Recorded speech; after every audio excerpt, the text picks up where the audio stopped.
So finally दोस्तों आज आपके सामने खड़ी है 2023 मारुति इको। एक्चुअल में ये जो आप सामने देख रहे हैं मारुति इको का 5 सीटर विद सीएनजी वेरिएंट है जो कि सबसे ज़्यादा डिमांड में रहता है। मारुति इको अपने आप में एक ऐसी एमपीवी है जो हर जगह पर आपको दिखेगी। ये आपको एम्बुलेंस पर्पस में यूज़ होती हुई दिख जाएगी, कार्गो पर्पस में यूज़ होती हुई दिखेगी, साथ में ही पब्लिक ट्रांसपोर्ट में लोग इसको बहुत यूज़ करते हैं और पर्सनल पर्पस के लिए भी लोग इसको यूज़ करते हैं। ये जो आप गाड़ी देख रहे हैं तो मारुति ने इसको 2023 के हिसाब से अब अपडेट कर दिया है। चाहे आप इंजन की बात करिए वो नया है, आप सेफ्टी फीचर्स की बात करिए वो बढ़ चुके हैं, तो काफ़ी कुछ आपको इस गाड़ी में अब नया मिल जाता है। सबसे पहली चीज़ अगर मैं इस गाड़ी की कीमत की बात करूं तो ये 5 सीटर विद सीएनजी वेरिएंट आपको कॉस्ट करता है 6.5 लाख रुपए एक्स शोरूम, और ऑन रोड तक जाते जाते लगभग 7,25,000 रुपये 30,000 रुपये लगभग आपकी जेब से निकाल लेता है।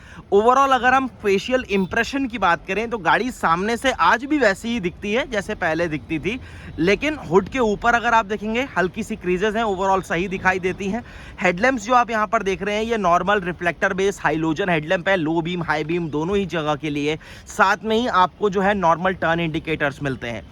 सामने की ग्रिल और बम्पर बिल्कुल एक रगेड सी जो ब्लैक फिनिश होती है, मैट फिनिश, वही यहाँ पर आपको देखने के लिए मिलेगी। फॉग लैंप्स नहीं आते हैं तो फॉग लैंप्स के लिए आपको हाउसिंग जो है वो ज़रूर दी गई है। साइड प्रोफाइल में जब आप स्विच होते हैं तो आपको यहाँ से गाड़ी की जो एक्चुअल में लेंथ है उसका आइडिया हो जाएगा।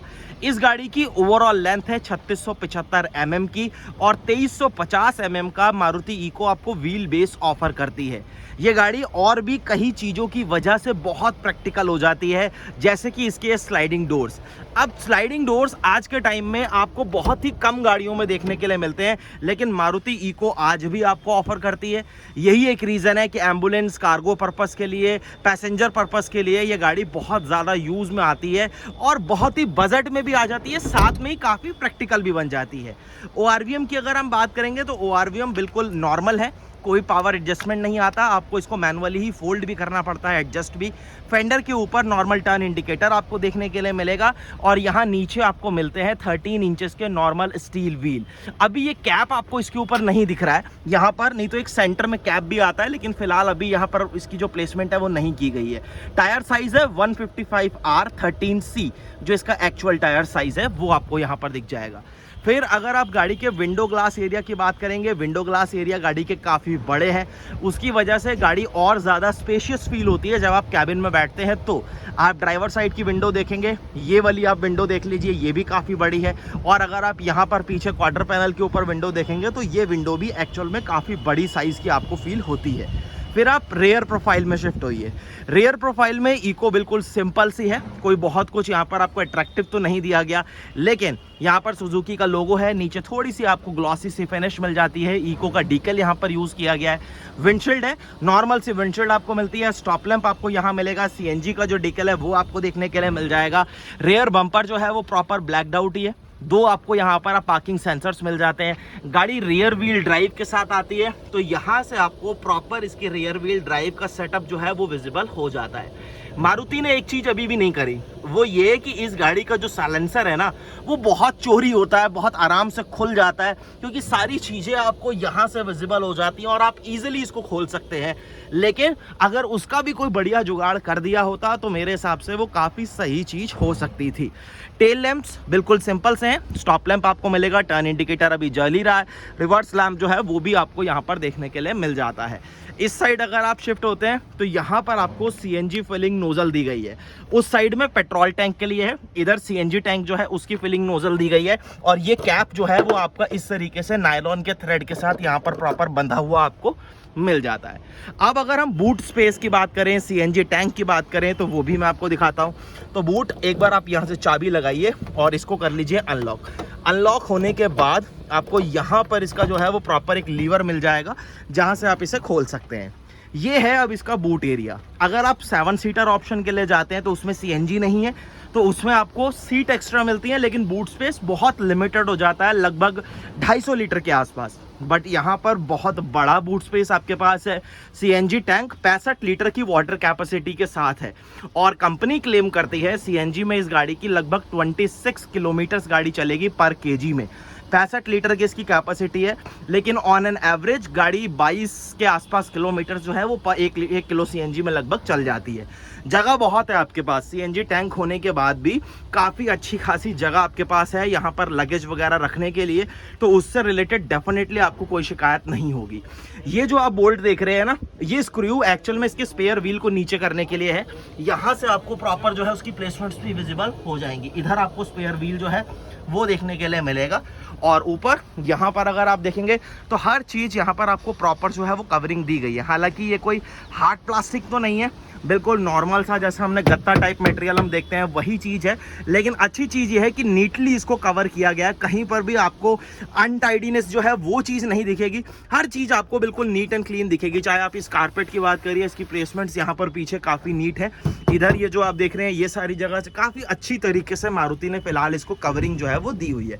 अब जरा इसका टेल गेट यहाँ से करते हैं क्लोज और चाबी को ले लेते हैं, क्योंकि हमें चाहिए अंदर चाबी। चाबी आपको दिखाता हूँ, ये चाबी है। ये चाबी बिल्कुल मैनुअल चाबी, मतलब फिजिकली आपको सब कुछ करना पड़ेगा। कोई रिमोट कंट्रोल्स इसके ऊपर सिस्टम जो है सेंट्रल लॉकिंग का वो आपको नहीं दिया गया।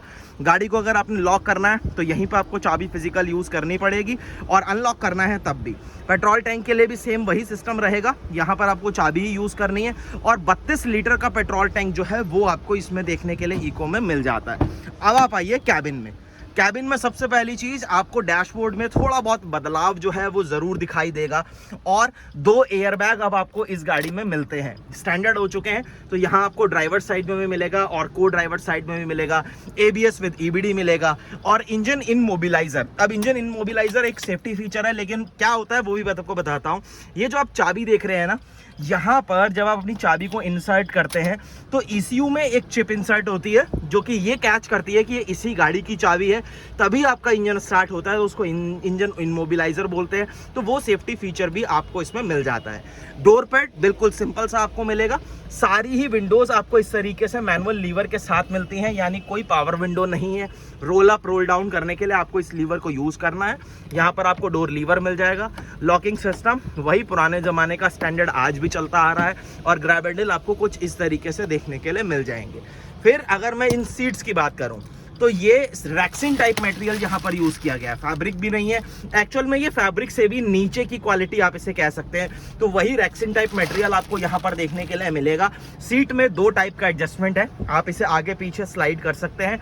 रिक्लाइन जो है वो भी आप कर सकते हैं डेफिनेटली, उसके लिए लीवर आपको यहाँ पर मिल जाता है। दोनों हेडरेस्ट आगे आपको फिक्स्ड मिलेंगे, पीछे भी हेडरेस्ट आपको फिक्स्ड मिलेंगे। एडजस्टेबल हेडरेस्ट आपको कहीं भी नहीं मिलते। अब आइए आप कैबिन के अंदर, और यहाँ आपको क्या कुछ मिलेगा उसकी बात करते हैं। तो सबसे पहली चीज आपको ये क्लस्टर देखकर कुछ मारुति की एस्प्रेसो की याद आ रही होगी, क्योंकि ये क्लस्टर जो है बिल्कुल वही शेयर करके यहाँ पर अब आपको देखने के लिए मिलता है। लेकिन अब आप यहाँ पर देखिए, मैं एक बार इंजन स्टार्ट करता हूँ। एक सेल्फ में गाड़ी एकदम से स्टार्ट होती है, कोई दिक्कत नहीं है। कोई कैबिन में एक्स्ट्रा नॉइज जो हार्शनेस है इंजन की वो आपको सुनाई नहीं देती। बहुत ही शानदार इंजन K12N यानी 1200 सीसी का एक 4 सिलेंडर पेट्रोल यूनिट आपको यहाँ पर मिलता है। उसके बाद आप यहाँ पर देखेंगे तो एक डिजिटल स्पीडोमीटर आपके पास है, फ्यूल की गेज, इधर पेट्रोल इधर CNG, और यहाँ पर आपको फिगर आउट करने के लिए भी दे रखा है कि CNG की नोजल इस साइड है और पेट्रोल टैंक का जो नोजल है वो इस साइड है। इधर आपको ये एक स्टिक मिल जाएगी जहाँ से आप कुछ चीज़ों को एडजस्ट कर सकते हैं। For example trip A, trip B, total odometers वगैरह जो हैं वो आपको यहाँ पर विजिबल होंगे। CNG में जब आपकी गाड़ी होगी तो यहाँ पर आपको कोई रेंज, डिस्टेंस टू एम्प्टी, वो चीज़ें यहाँ पर नहीं दिखाई देंगी। स्टीयरिंग बिल्कुल सिंपल सा है, यानी स्टीयरिंग में आपको कोई भी यहाँ पर कोई स्टीयरिंग माउंटेड कंट्रोल्स या कुछ ऐसा नहीं दिया जाता, ना ही स्टीयरिंग में कोई एडजस्टमेंट है, और ये पावर स्टीयरिंग नहीं है, एक मैकेनिकल स्टीयरिंग जो है वो आपको मिलता है। इस साइड अगर आप स्विच होते हैं तो यहाँ पर आपको मिलते हैं वाइपर का स्टॉक, और इधर आपके पास हेडलैम्प के कंट्रोल रहेंगे। हेडलाइट लेवलर आपको यहाँ पर दिया गया है, और यहाँ पर आपको एक बटन दिया गया है जिससे आप CNG से पेट्रोल और पेट्रोल से CNG में स्विच कर सकते हैं। डैशबोर्ड की अगर मैं बात करूंगा तो ये कलर कॉम्बिनेशन काफी सॉर्टेड सा लगता है, इसकी वजह से कैबिन थोड़ा सा और एयरी लगता है। AC वेंट्स, हैजार्ड लैम्प का स्विच, एसी के कंट्रोल्स आपको यहाँ पर दिए गए हैं, मैनुअल है सब कुछ। कोई आपको म्यूजिक सिस्टम नहीं मिलता, लेकिन स्पीकर की जो ग्रिल है वो आपको दोनों साइड में दी गई है। तो अगर आप आफ्टर मार्केट इंस्टॉल करवाते हैं तो आपके लिए थोड़ा ईजी हो जाता है। अच्छे स्टोरेज स्पेस है, 12 वोल्ट का एक पावर सॉकेट है, नीचे भी आपके पास स्पेस है, यहाँ पर भी स्पेस है। 5 स्पीड मैनुअल ट्रांसमिशन आपको यहाँ पर देखने के लिए मिलेगा, पार्किंग ब्रेक है और एक अच्छे डिसेंट से साइज का क्लॉक बॉक्स जो है वो भी आपके पास यहाँ पर रहने वाला है। ऊपर स्विच हो गए तो यहाँ पर वाइजर के ऊपर कोई वैनिटी मिरर वगैरह कुछ नहीं, और इसकी क्वालिटी भी थोड़ी सी लो ग्रेड टाइप की फील होती है, काफी ज्यादा अच्छी तो क्वालिटी आप इसे नहीं कह सकते डेफिनेटली। कैबिन लाइट इस तरीके से आपके पास हाइलोजन बेस है।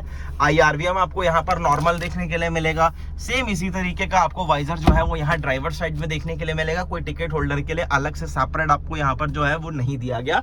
और ग्रैब हैंडल इस तरीके से फिक्स्ड, सीट बेल्ट की हाइट जो है वो भी अपनी जगह पर फिक्स्ड। तो ये है ओवरऑल इसके कैबिन की सारी बातचीत। स्टीयरिंग में कोई एडजस्टमेंट नहीं है, स्टीयरिंग अपनी जगह पर फिक्स ही रहने वाला है। उसके बाद अब एक बार आप आ जाइए जरा मेरे साथ गाड़ी के बाहर, और सेकंड रो में क्या कुछ है वो मैं आपको यहाँ से दिखाता हूँ। तो ये देखिए, ये है गाड़ी की सेकंड रो, जहाँ पीछे आपको प्रॉपर एक बेंच सीट मिलती है। सीट बैठने के हिसाब से अगर आप देखेंगे काफ़ी प्रैक्टिकल है, कोई हम्प नहीं है किसी प्रकार के डिस्टरबेंस वगैरह के लिए। और पीछे भी आपको फिक्स्ड 2 हेडरेस्ट मिलते हैं, बीच वाले के लिए कुछ नहीं। साइड में यहाँ पर आपको ये सीट बेल्ट इस तरीके से दी गई हैं, और यहाँ पर अगर आप देखेंगे तो सेंटर पैसेंजर के लिए आपको लैप बेल्ट जो है वो ऑन ऑफर रखी जाती है। अब इसे करिए जरा क्लोज। अब बात आती है जरा गाड़ी के इंजन की। तो इंजन भी इसका खोल देते हैं, लेकिन इंजन भी क्या आप इसको हुडी बोलिए, क्योंकि वहाँ एक्चुअल में इंजन है नहीं। इंजन की प्लेसमेंट या फिर इसके जो ट्रांसमिशन का सेटअप है वो कुछ आपको यहाँ से जरूर विजिबल हो सकता है, ये देख सकते हैं आप। आगे हुड में आपको क्या कुछ दिखता है वो मैं आपको जरूर दिखा देता हूँ वैसे एक बार। अब अगर आप यहाँ से स्विच होते हैं तो ये देखिए, ये है गाड़ी का बोनेट खोलने के बाद, और यहाँ पर आपको मिलता है ABS यूनिट, ये वाइपर का यूनिट आपको मिल जाएगा, ये विंडशील्ड वॉशर है। इधर आपको रेडिएटर फैन वगैरह जो है उसकी प्लेसमेंट देखने के लिए मिलेगी। ये कूलेंट रिजर्वर बॉक्स है, और इधर आपको जो है ब्रेक फ्लूइड के लिए। आवाज़ अभी ये फ़ैन की आ रही है क्योंकि AC ऑन है, जैसे ही फ़ैन ऑन होता है तो वो अभी ऑफ हो गया तो बिल्कुल साइलेंट हो गया। इंजन एक्चुअल में काफ़ी ज़्यादा रिफाइन हो चुका है। इसको बंद कर देता हूँ मैं। अब आप यहाँ से देखिए, कोई गाड़ी की आवाज़ आपको डेफिनेटली स्टार्ट होने के बाद भी ऐसी कोई हार्शनेस तो बिल्कुल नहीं आती है। और अगर मैं इस इंजन की बात करूं जो कि मारुति जिसको कहता है K12N, तो यानी 1.2 लीटर का एक पेट्रोल यूनिट है। ये गाड़ी आपको अब CNG में ऑलमोस्ट जनरेट कर देती है। अगर आप पेट्रोल पे चलाते हैं तो 104 Nm तक का टॉर्क, CNG पे चलाएंगे तो अप्रॉक्सीमेटली 94-95 Nm तक का टॉर्क जो है वो ये गाड़ी अब आपको जनरेट कर देती है, जो कि पहले से काफ़ी बेहतर है। माइलेज की बात करूंगा तो लगभग कंपनी क्लेम करती है 19 का माइलेज, 19.75 का अप्रॉक्सीमेटली पेट्रोल पर, और CNG पर वही जो मैंने आपको बताया 26.78 किलोमीटर पर kg। यानी आप मान के चलिए 22-23 का एवरेज ये गाड़ी आपको देगी CNG पे, और लगभग 17-18 का माइलेज आपको देगी ये गाड़ी पेट्रोल पे। तो ओवरऑल अगर हम देखें तो बहुत ही सेंसिबल ऑप्शन है। 6.5 लाख रुपए में अगर आपको ये गाड़ी अपने कार्गो पर्पस के लिए, पब्लिक ट्रांसपोर्ट जैसे हम देखते हैं टूर एंड ट्रैवल्स में गाड़ी यूज़ होती है उस चीज़ के लिए, या फिर अगर कुछ आपका रिक्वायरमेंट ऐसी है जिसमें आपको एक मल्टीपर्पज़ गाड़ी चाहिए तो इको एक काफ़ी बढ़िया ऑप्शन है। साथ में ही इसका मेंटेनेंस जो है वो डेफिनेटली बिल्कुल ज़्यादा नहीं है, बहुत ही वैल्यू फॉर मनी, यानी आपकी पॉकेट पर किसी तरीके से गाड़ी भारी नहीं पड़ती है। तो अपडेटेड इको अब आपको कैसी लगी? पहले इको में सिर्फ एक एयर बैग था, उससे पहले कोई एयर बैग नहीं था, अब आपको 2 एयर बैग मिलते हैं। तो आपको ये गाड़ी कैसी लगी कमेंट सेक्शन में ज़रूर बताना। अच्छी लगी हो तो वीडियो को लाइक शेयर सब्सक्राइब जरूर करना। बहुत जल्द मिलूंगा आपसे एक नई वीडियो में। धन्यवाद।